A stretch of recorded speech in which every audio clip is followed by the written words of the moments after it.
Amidst rising environmental concerns, electric vehicles or EVs are being considered as viable alternatives to petrol or diesel cars.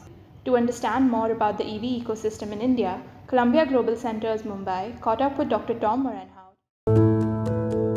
Our current work with the Columbia University Center on Global Energy Policy is specifically on electric vehicle investment. So together with other partners in India, we have done a consultation with investors in this space, OEMs, original equipment manufacturers, but also institutional investors, both within India and outside, to get their views on the state of play of the EV ecosystem in India, the industrial policy.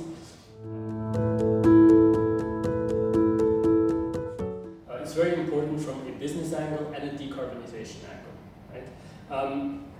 It is necessary to distinguish this target according to vehicle type. For electric two-wheelers, we'll be at a much higher sales penetration rate than 30%.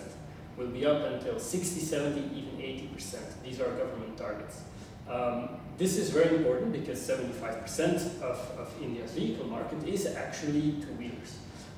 So this is very important in moving the sentiment of people towards electric vehicles, to reaching broad parts of the population. For four-wheelers, it is still a bit slower. Right?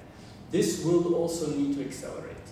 For the four-wheeler segment, 30% might be ambitious, but it's necessary to have that ambition because four-wheelers, they need bigger batteries. Right? So if you want to have India also as a manufacturing hub for electric vehicles, you need to satisfy that battery market. And for that, four-wheelers is a very, very important segment. And even more important than four-wheelers is buses and commercial transport. So there is work to be done to reach that overall 30% target, specifically by spending attention to the entire supply chain and the different segments. And today we can say we're very well underway for two-wheelers and three-wheelers. For four-wheelers and public transportation, still more needs to be done to get the ecosystem fully ready to reach 30%.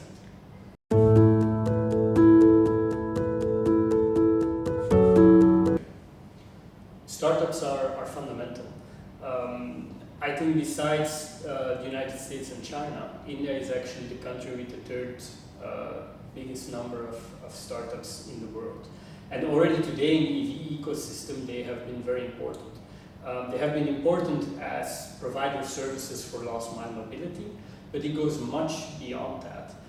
It goes into manufacturing of critical components, of battery management systems, basically across the entire value chain and supply chain. For electric mobility, startups are critical to get things on the road, pun intended, quicker, but also to keep the pace of the building of that EV ecosystem. And they will be able to attract investment from within India, and I'm certain also internationally. If you look at certain examples like Aether Energy, incredibly important what they have done for the EV ecosystem, and there will be many more like that.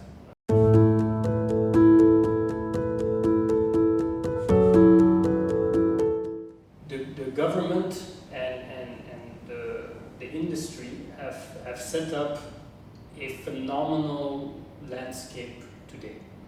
There are a few things that are still in need of further attention.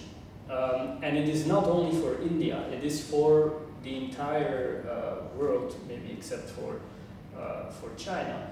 And that's threefold. Number one is further attention to financing options.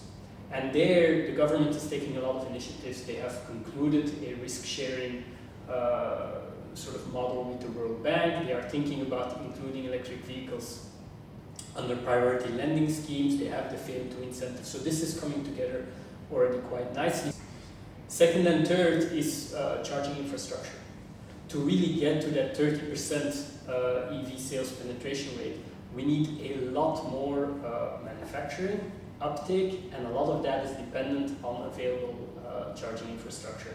And there the government has taken certain steps, but in terms of public money going into public charging stations, we will probably need to see more happening in the coming decade. In dealing with these critical mineral supply chains, but to send a signal to industry, to businesses around the world, to investors, that India will become a major EV manufacturing hub that can supply the Indian market, there will need to be concerted attention to critical mineral supply chains, for sure.